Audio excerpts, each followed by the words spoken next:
አመጣች ያንን ሜካፕ አበደች በቃ ለቀቀች በቃ ከዛ ቀን ጀምሮ ፈዘዘች አልማርም ማለች ቆይታ ስትመጣ የት ሄደሽ ነበር ስላት እንደዚህ ሜካፕ ተልኮልኝ የሆነ ነገር ካሸነፍሽ ብለው ተልኮ ሳይው ሜካፑ ተራ ሜካፕ እንደዚህ አርጌ ነው ያወጣው እንደዚህ አርጌ ነው ለምን ወረወርሽ ብላ ተኛች ፈዘዘች ትምርት አልማርም ማለች በዛ ስንጨቃጨቅ እንደውም አልኖርም ማለች ኦኬ ካልኖርሽ ደግሞ ሌላ ቤት አለ ሌላ ቤት ይፈልግልሽ ወሬ በዚህ በኩል በማን ሰው ይመጣ ወጣች ለአመታቶች ያክል የሳምሪ እናት የሆነችው ጂጂ ኪያ ከልጇ ጋር ሆድና ጀርባ በመሆን 7 አመታትን ያህል በቅጡ ሳያወሩ ቆይተዋል የተባለበትን የተጣሉበትን ዋነኛ መንስኤ ጂጂ ተናገረች ይመስላል። ይህን ጉዳይ አስመልክቶ በተለያዩ ቦታዎች አዳዲስ መረጃዎችም አብረው እየተሰሙ ይገኛሉ።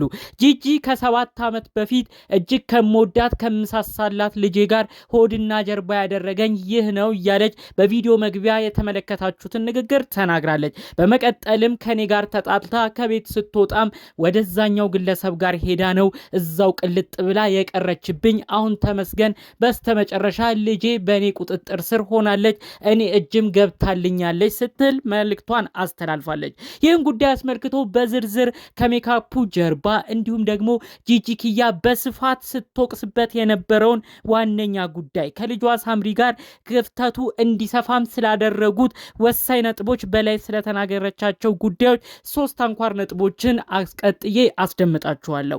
ሰላም ጤና ይስጥልን ውድ የሀገሬ ልጆች፣ በተለያዩ ዓለም ሀገራት የምትገኙ በያላችሁበት ሀገር ሰላማችሁ ይብዛልኝ።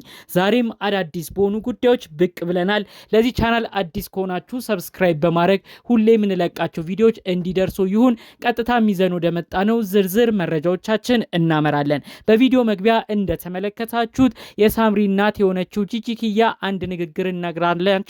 ያም ንግግር ላይ እንዳዳመጣችሁት ሳምሪ የሆነ ሜካፕን ይዛ ወደ ቤት መጣች። ታዲያ እኔ ስራ ነበርኩ ከስራ ስመለስ ለምን ሳልፈቅድልሽ ወጣሽ አልኳት። በመቀጠልም ይዛ የመጣችውን ሜካፕ አሳየችኝ። ሜካፑንም ወረወርኩባት። በዛም አማካኝነት እጅግ ከባድ ጸብ ተነሳ። ከእንግዲህ አልማርም፣ ከእንግዲህ አልሰራም፣ እንደውም ካንቺ ጋር አልኖርም በማለት ከቤት ጥላኝ ወጣች ስትል ነው እንግዲህ ጠቅለል አድርጋ መልእክቷን ያሰማችው። እናንተም በጨረፍታ እንዳዳመጣችሁት። ታዲያ ይህ የተቆራረጠ ቪዲዮ ነው። ረዘም ባለመልኩ አጠቃላይ ልጄ ላይ የማይሆን ነገሮች ተሰርተው ነበረ፣ ከኔ ጋር ተጣልታ ስትወጣ ደግሞ እዛ ግለሰብ ጋር አለፈች፣ እስከናካቴው ከልጄ ጋር ተራርቀን ቀረም በማለት ጭምር መልእክቷን ስታስተላልፍ ነበር። እንግዲህ ወደዛ እያለች ስትጠቅሰው የነበረው ግለሰብ ከሷ ጋር ተጣልታ በነበረበት ጊዜ ገና በ10 ቤት እድሜ ከቤት ስትወጣ እንግዲህ የሄደችው ወደ ፋኒ ጋር እንደሆነ ብዙዎቻችን እናውቃለን። ፋኒና ሳምሪ በተለያዩ ጊዜያቶች ቃለ መጠይቅ ሲደረግላቸው የተዋወቁበትን ጊዜ የነበራቸውን የፍቅር ሂደትም ብዙ ጊዜ በጥሩ በነበሩበት ሰዓት ሲያስታውሱ እንዲህ ብለው ነበረ።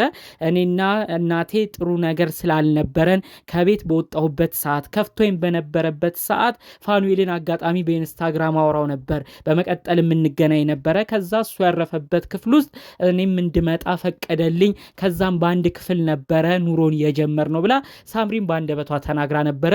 እውነትም እንግዲህ በከፋት ጊዜ ከእናቷ ጋር በተጣላችበት ጊዜ ፋኑኤል መጠጊያ ሆኗት ከፋኒ ጋር አብረው የሆነ ጊዜያትን ኖረው በመቀጠልም እንግዲህ ፋኑኤልም ተጠልሎበት ከነበረው አንድ ክፍል ቤት ወጥቶ የራሳቸውን ቤት ተከራይተው ኑሮን ሀብለው እንደጀመሩ ደጋግመው ተናግረዋል። ከዚህ በፊትም የምናውቀው ታሪክ ነው ማለት ነው። ይህን ጉዳይ ማስመልክቶ ብዙዎች ሲናገሩ ነበር። ፋኒና ሳምሪ ዛሬ ብትጣሉ መጥፎ እኮ ማውራት አልነበረባችሁም። ሳምሪም ቢሆን የባልሽን ገመና የልጆችሽ አባት የሆነውን የፋኒን ገመና ማውራት አልነበረብሽም። ምንም ቢሆን ከነዛ አመታት በፊት እጅግ ከባድ ጊዜም ባጋጠመሽ ሰዓት ከእናትሽ ጋርም ተጣልተሽ በነበረበት ወቅት እኮ እሱ ነበር ተቀብሎሽ የክፉ ቀን የሆነሽ። ለምን በዚህን ያህል ደረጃ ጠላት ትሆናላችሁ? በማለት ብዙዎች እንግዲህ ሳምሪንም ሲቆጡ ነበር። እንግዲህ ፋኑኤልና ሳምሪ ተጣልተው በነበረበትና በጣም መጥፎ ስድድብ በነበሩበት ወቅት ላይ ማለት ነው። እንግዲህ አያይዛ ጂጂ ብዙ ንግግሮችን ተናግራለች። ልጄ ሳምሪ ገና ለትዳር ሳትደርስ ትምህርቷን እንኳን በስርዓቱ ሳትቀጥል ነበር ከኔ ጋር በአንዳንድ ነገር ተጣልተን የወጣችው። ከዛም ሞታ ነው እንግዲህ ወደ ትዳር፣ ወደ ህይወት፣ ወደ ሌላ ምዕራፍ ተሸጋግራ ትምህርቷን እንኳን ሳትጨርስ ይሄ ሁሉ ነገር ውስጥ የገባችው በማለት ነው እንግዲህ እየደጋገመች ስትናገር የነበረው። በጊዜው እንግዲህ ጂጂኪያ ብዙ በፖለቲካ በምትናገራቸው ንግግሮች፣ በሌላ አጋጣሚዎች እሷን በምን እናግኛት እያሉ ብዙ ሰዎች ይዝቱብኝ ነበረ። ልጄን መጠቀሚያ አድርገው በወቅቱ እንግዲህ ለልጄ የማይገባ እቃ ሰጥተው፣ ሜካፕም ሰጥተው፣ በዛም የሆነ ነገር አስደርገው ልጄ ፍዝዝ እንድትል፣ ልጄ ምንም ነገር ኮሚኒኬት እንዳታረግ፣ ትምህርትም እንድትጠላ፣ በአጠቃላዩ ከኔ ጋርም እንድትጣላ አድርገው ብዙ ነገር ተፈጥሮ እንግዲህ ከቤት እንድትወጣም ሆናለች። ከቤት ከወጣችበት ጊዜ በኋላ ደግሞ እንግዲህ ፍቅርን ጀምራ ከሌላ ሰው ጋርም ሆና ከፋኒ ጋር አድርጋ ይኸው ዛሬ ለደረስንበት ብዙ ውጥንቅጥ እንድንገባ ያደረገን ትልቅ አጋጣሚ ነው በማለት ነው እንግዲህ ስለ ሜካፕ እቃ በዝርዝር ስታወራ ስትናገር የነበረው ማለት ነው። ይህን ንግግር አስመልክቶ ይህ የሜካፕ እቃ ምን አይነት ችግር ሊኖረው ይችላል?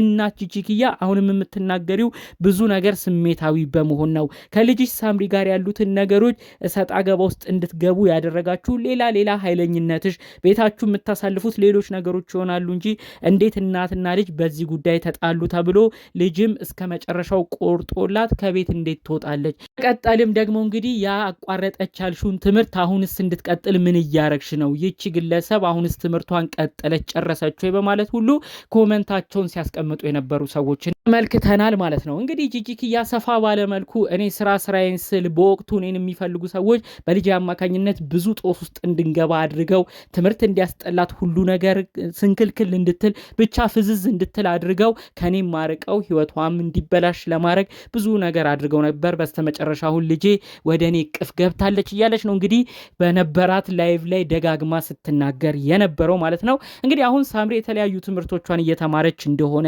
ልጆቿን እያሳደገች እናቷ ጋርም እንግዲህ የተለያዩ ሰዓቶችን አሁን ላይ እያሳለፉ እንደሆነ እየተመለከትን እንገኛለን ማለት ነው። እንግዲህ ሳምሪና እናቷ ጂጂኪያ ተጣልተው በነበረበት ወቅት ላይ የዛሬ 6-7 ዓመት ብዙዎቻችሁ የምታስታውሱት ጉዳይ ነው። ጂጂኪያ ወታ ሚዲያ ላይ ልጄ ሳምሪ እንዲሆናለች እንዲያርጋለች እያለች ብዙ ትናገር ነበር። ሳምሪ ራሱ እስከዛሬ ድረስ ከሚዲያ ያልወረዱ ከባባር ንግግሮችን እንግዲህ ለእናቷ መልስ የሰጠችበትን የተናገረችበት ቅጽበት ነው። ብዙዎቻችሁ የድሮ ቪዲዮውን ታስታውሳላችሁ ብዬ አስባለሁ።